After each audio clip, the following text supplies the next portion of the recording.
And joining us to take a look at some of the insights of today's papers is Reverend Sally Hitchiner, Chaplain at Brunel University. We'll have a quick look at the front pages. Morning to you. Happy New Year. Good morning. Happy New Year. Have a quick look at the front pages first. Housekeeping there. The papers were over the back. That's all right. It's a new year. Everyone's a bit higgledy-piggledy. Front page of the Times. That story we were talking about a few minutes ago. Labour will tell teachers to improve or face the sack. And this is the actress who's allegedly involved with the French president. Front page of The Guardian, main story there about benefits chaos, suggestions there. That this is to do with universal credit, they're calling it a time bomb. They suggest could lead to a rise in homelessness. This image here is one of the sailors coming back from HMS Illustrious, which has been on duty helping the victims of Typhoon Haiyan. We're going to be talking about army recruitment a little later on. Defence Secretary Philip Hammond will be joining us to talk about that. A couple other ones. Front page of The Independent. They're talking about a story they've got there is about the corruption of Britain. They say the entire criminal justice system was infiltrated by organised crime gangs, according to a secret Scotland Yard report they've had leaked to The Independent. Daily Mail. The body in charge of rationing NHS drugs, they say, has spent thousands of pounds on five-star hotels and shopping sprees. Where are you going to start us? Well, we're looking at climate change in the Financial Times. It's actually covered in a number of the papers. But this is where a Liberal Democrat MP asked David Cameron whether the floods had any link to climate change, and he responded that he was fairly sure that there would be some link somewhere. So this individual flood, perhaps not, but the general trend of increasing flooding and problems with the climate around the world and also in the UK, it would seem would have a link to it. In fact, the Financial Times says that there's 4% more moisture in the atmosphere over oceans than in the 1970s. So worrying trend there. And it's interesting, isn't it? Because he chose to talk about it in the Commons, obviously, and many Conservative MPs are very sceptical, aren't they, about sort of climate change and the influence on it? Yeah, it was not a popular move with some of the more conservative, with the small c, members of his own party, and I think it was a bold step, and I think a necessary step. I mean, it's very difficult when you're faced with people losing their homes and their property and things being damaged to look too quickly to causes. But actually it's very important when we have things like this to use it as a time to reflect and a time to measure what we are doing to the climate globally and whether we can do anything to limit this in future.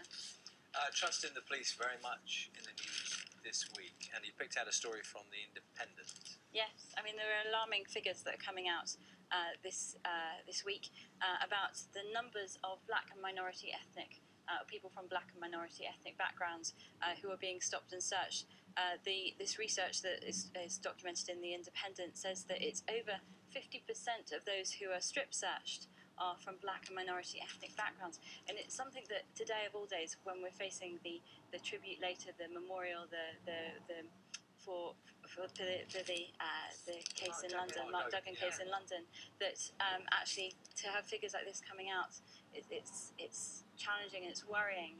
But I think it's important to remember the calls for peace and in response to this, and the calls to pay tribute and to remember and to protest peacefully, and remember figures like Martin Luther King, who actually changed so much through peaceful protests and through campaigning, and not letting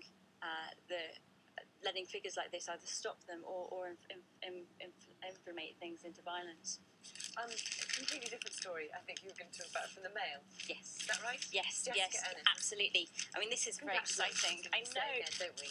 Absolutely, how wonderful. I mean, what an amazing year she's had. I mean, it is an incredible story, really, to have gone gold in the Olympics and then to find yourself pregnant. Unexpectedly pregnant, it says here, but I mean, I don't know. Who knows? I mean, it's one of those little things, isn't it? Maybe it was a little surprise from God. But actually, I think she seems elated. And one of the things I thought it highlights is just how challenging it can be for women at the top of their profession to stop and have children. I think for many women in many professions, including my own, and academia and MPs, there have been lots of stories this week about how challenging it can be for women to be able to make time to be pregnant and to raise children, and how important it is that we make space for that. And she seems very determined to keep on with her career in athletics. I love some of the quotes here. She's been a guest on the programme here many times. I know she watches on the Saturday morning programmes quite a lot, so if Jess is watching now, love to chat to you. Congratulations, love to chat to you. Fancy coming in, feel free.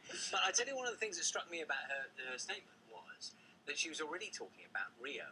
about, Yeah, and look at it. you know that's bold, isn't it? It's Because incredible, who knows? but women are doing more and more these days. You know, I have friends who've, you know, run triathlons weeks after giving birth. It's just incredible what you can do, and I'm sure she'll be taking the best advice and doing it safely. Yeah. But it's actually, I think she's an amazing role model even more now. Can I read out she's some of her actually quotes? She says, "I'm 100% set on returning to full-time athletics once our baby's born and go for a second gold medal." There you go, Charlie, at the Rio Olympics in 2016. In the short term, though, I'll make up baby a priority, enjoy the whole experience as much as possible. And there's big arguments in the bookies about what she's going to name the baby, whether it's going to be after her coach or not. I think it is one of the, I mean, I'm not an expert on athletics by any means. Regular viewers will know that. But I know a lot of older women athletes have done very well, haven't they, into their 30s? Yeah. And, you know, it's almost as if people have had, women who've had children have gone on to come back. Yeah, long gone are the Great days form. where you have to retire because you're having children. Yeah. I think, and these women like Jessica Ennis are forging the way forward for that. Should we talk about TV and how this is from the Telegraph, isn't it? It may change a child's brain. Is this some sort of research they've been looking at?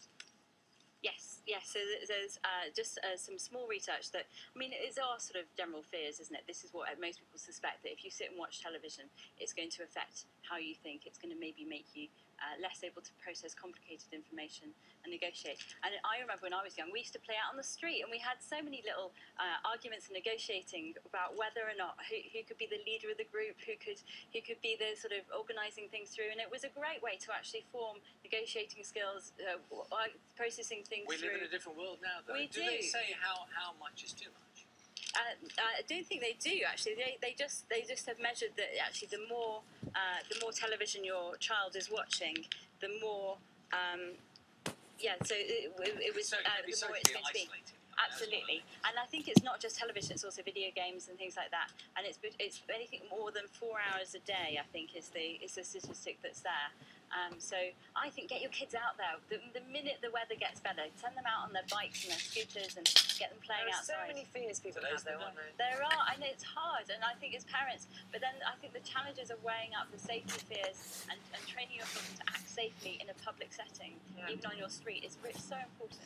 And the weather's better. It's going to be a lovely sunny day today, so There you go. Absolutely. Good to We'll talk. see you in an hour's Thank time. you. Thank you very much. Thank you. Still to